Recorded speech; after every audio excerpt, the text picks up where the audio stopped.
All right, guys, we have reached the end of Unit 3, so we are going to work the review sheet together. So to get started, our first word is gravity. So we want to look and find a definition here that matches with gravity. We know that gravity is an attractive force that pulls objects with mass toward each other, so that's going to be H. And as we're doing this, you're checking your review sheet. So you would have a different colored pen and you're going along checking, making any corrections as needed. Next, we have centripetal force, and we know that is a force when things go in a circle. So I want to look through and I want to find one of these definitions that has something about circular motion. And when I look through, I see a force that acts on an object moving in a circular path and is directed towards the center. So this is going to be K. Then we have friction. We know that friction is the force that opposes motion. It works against objects in motion. So that's going to be E, the resistance that one surface or object encounters when moving over another, the force that opposes motion. Newton's first law of motion, we know that's also known as the law of inertia. Objects at rest want to stay at rest. Objects in motion want to remain in motion unless acted upon by an unbalanced force. So that's going to be M. Inertia, that's the tendency of an object to resist a change in motion. That's way down here at the bottom. That's going to be S. Force, probably our simplest definition this unit. That's going to be a push or a pull. Remember, it's measured in newtons. Air resistance is air pushing up on an object as it is falling. So that is going to be N. Weight, remember, weight is the force of gravity pushing down on an object right here. Q. Projectile motion, that's going to be the curved path an object makes as it's thrown through the air. So that is F. Newton's second law we write as a math formula. Force equals mass times acceleration. I see it right there. So that's going to be D. The acceleration of gravity is a number we had to remember.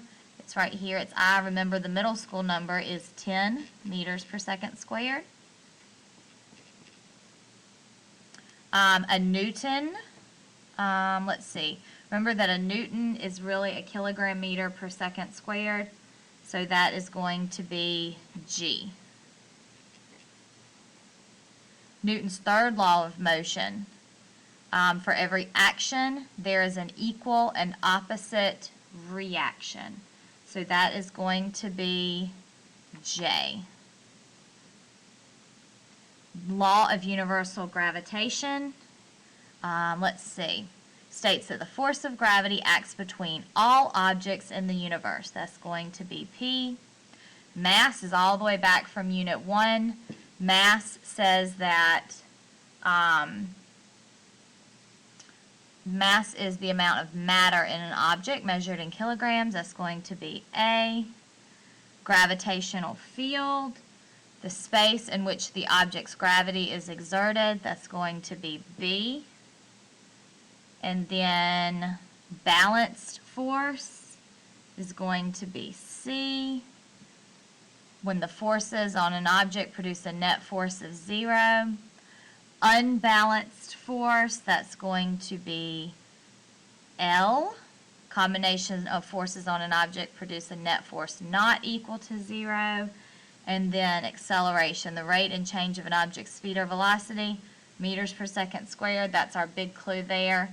That is going to be R. Okay, so take a moment, check your paper, make sure that you've got all of those. When we flip over and we look over the back, our first question says,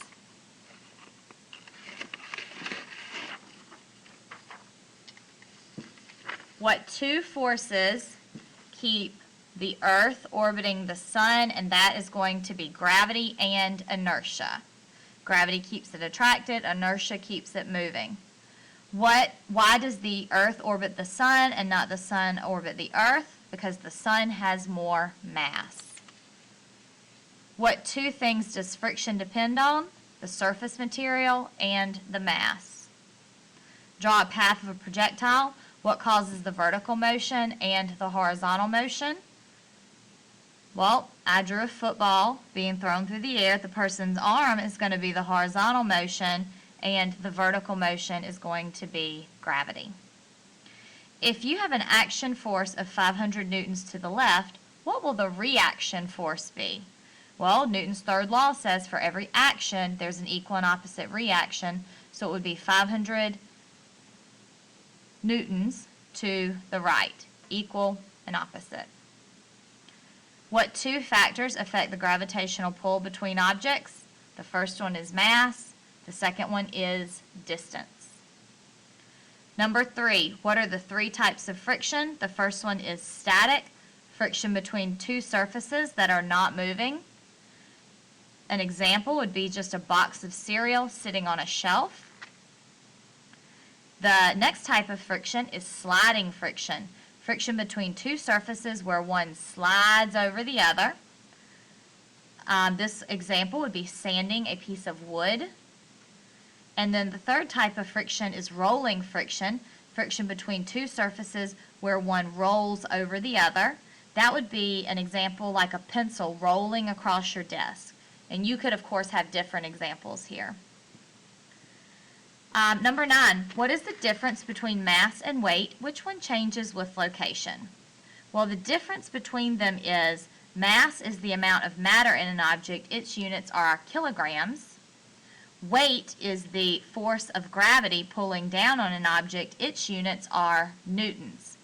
Who changes with location? Weight changes with location, because gravity changes with location. And the last question for this page, which would hit the ground first, a golf ball or a bowling ball if they were both dropped from the same height at the same time, and why?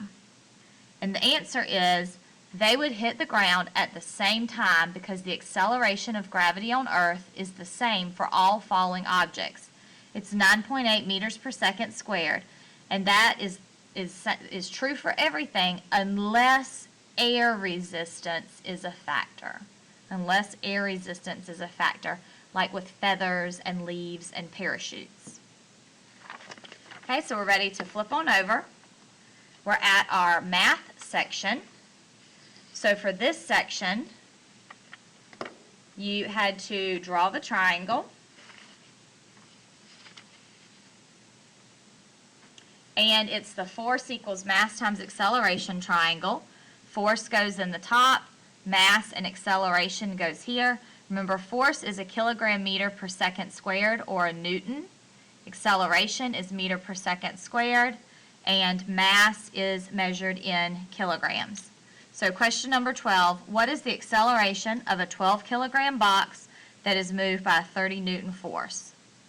30 newtons goes in the top of the triangle, 12 kilograms goes in the bottom. 30 divided by 12 gives me acceleration of 2.5 meters per second squared. For number 13, what is the force of a 10 kilogram object that is thrown with an acceleration of 2 meters per second squared? So we plug in our mass, we plug in our acceleration, side by side we multiply, and our force is 200 newtons. 10 times 20 gives me 200 newtons. On this side of the page, what is the weight? Now remember that weight is the force of gravity, the force of gravity of an object that has a mass of 10 kilograms. So weight, our force, goes on top, 10 kilograms, our mass goes here, and that number that it seems that we're missing is the acceleration of gravity, and the middle school number for that is going to be 10. So 10 times 10 is 100 newtons as our weight. For number 15, what is the mass of an object that has a weight of 50 newtons? 50 newtons, our weight goes on top, We're looking for mass, and we have to divide by that number. We have to remember 10 meters per second squared. So 50 divided by 10 gives me a mass of 5 kilograms. For number 16, determine which direction the boxes will move and with how much force. So for our first box, it's going to move. We've got 20 newtons pushing to the right or to the east, 45 newtons pushing to the west. So it's going to move in this direction with an overall force of 25 newtons. So 25 newtons to the west. You could also, we would say that it is unbalanced. This box is not going to move. It is balanced. 10 newtons pushing down, 10 newtons pushing up. The net force is 0 newtons. It is balanced. And this one has 2 newtons pushing down, 2 newtons pushing up. The vertical forces are balanced. However, we have 8 newtons east, 10 newtons west. So we're going to move with a net force of 2 newtons to the west, and this one is unbalanced.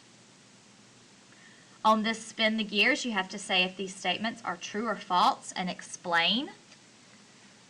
So for this first one, it is true.